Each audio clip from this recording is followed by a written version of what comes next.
Առաջինը մի հատ բոլորին շնորհակալություն ենք ուզում հայտնել։ Չնայած սենց ու ժամին, սենց պայմանների, նաև իհարկե լրատվամիջոցների ներկայացուցիչներին ինչպես միշտ շնորհակալ ենք շատ։ Պարզապես տեղեկատվությունը, որը տրամադրելու ենք, շատ կարճ է լինելու։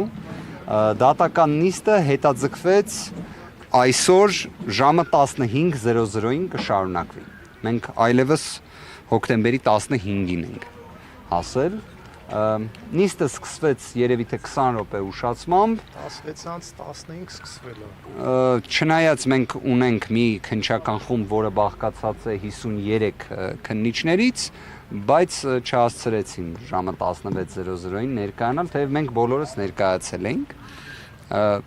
Միջնորդությունը ներկայացրեց քննիչը, եթե դա կարելի է իհարկե ներկայացնել եզրույթով օգտագործել, դա իսկապես մեծ դժվարություն է իրենից ենթադրում, քանի որ քննիչը պարզապես կարդում էր միջնորդությունը,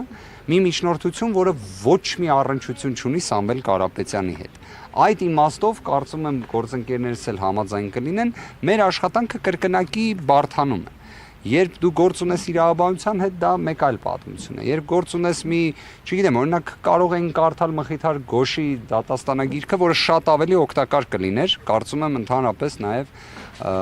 մասնակիցների համար,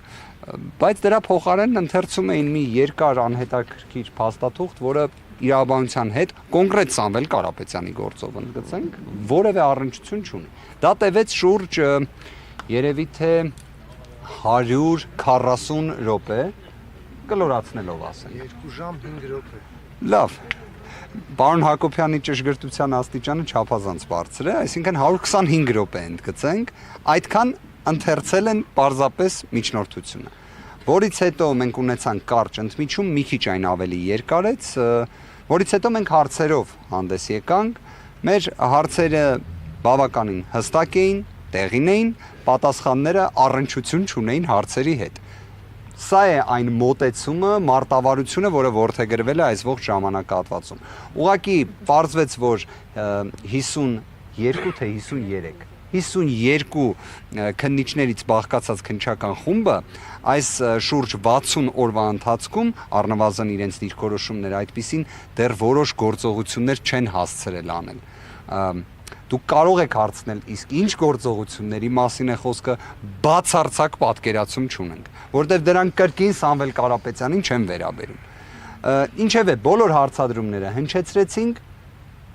այնուհետև վաղը կսկսվի այն փուլը դատավարության, երբ պաշտպանության կողմն է ներկայացնելու իր դիրքորոշումը։ Իդեպ պարոն Ամստերդամը եւս մասնակցում էր դատական նիստին, բավականին հետաքրքիր հարցադրումներ ներկայացրեց, քննիչի պատասխանները կրկին հարցադրումների հետ առնչություն չունեին։ Ենթադրենք օրինակ հարց հնչեց, իսկ լավ, դուք օրինակ կոչերի հետ կապված այս մեղադրանքը ինչից ելնելով եք փորձել կառուցել։ Հիշեցման կարգով պարզապես նշենք, որ այս տարի Սամվել Կարապետյանի հայրն էր մահացել եւ հունիսի 17-ին, երբ Սամվել Կարապետյանը գտնվում էր Հայաստանում, 40-ի արարողությանն էր մասնակցում, դա էր հիմնական առիթը եւ պատճառը, որ վերջինս գտնվում էր հենց Հայաստանի Հանրապետությունում։ Այդ հանգամանքը եւս ընդգծվեց հարցադրմամբ, օրինակ քննիչի պատասխանը այն էր, որ իրականացվում է բազմակողմանի օբյեկտիվ լրիվ քննություն։ Խորին հարգանքով բոլոր ոստիկանների նկատմամբ, բայց վստահ եմ շատերը կհիշեն 102 կոչվող հաղորդաշարը, որի շրջանակներում միշտ նույն ձայնով մի տեքստ էր ընթերցվում, որը այդքան էլ այնպես չէ ժամանակակից աշխարհում մրցունակ է լինում։ Այդ ոճի պատասխաններ էին հնչում քննիչի կողմից։ Պարզապես եթե 102 հաղորդաշարի շրջանակներում ինչ-որ կոնկրետ դեպք էին նկարագրում, ստեղ դա էլ չկա։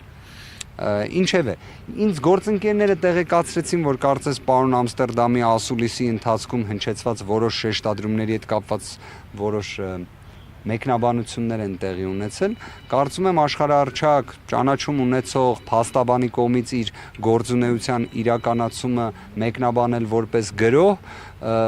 իդեպ դա նույնն է, ինչ կոչ վերագրել Սամվել Կարապետյանին։ Մենք պարոն Ամստերդամին կտեղեկացնենք, որ չի բացառվում, որ իր նկատմամբ կարող է օրինակ կոչի հետ կապված մեղադրանք առաջադրվի, չենք կարող բացառել։ Սա այն։ Պարոն Կարապետյանի տրամադրվածությունը ինչպես է, տրամադրությունը ինչպես է։ Կարծում եմ բոլորի համար այս մի հարցի պատասխանը առավել քան ակնհայտ է։ Կամքը, վճռականությունը ամբողջությամբ տեղն է։ Ամբողջությամբ։ Լավ եզրույթ է։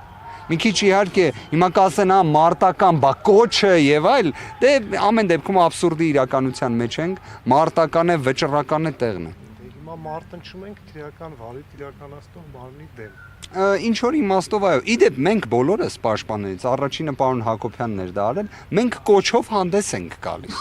թե բարութային գործողությունների ընթացքում, թե դատական նիստերի։ Մենք կոչով հանդես ենք գալիս, որ վերադառնանք օրինականության տիրույթ, որ քաղաքական հետապնդումը դադարեցվի։ Այդ կոչը անում ենք, դրանից բխող հետևանքներով։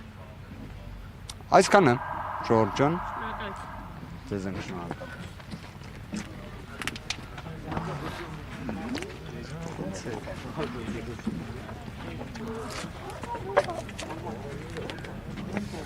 Ջան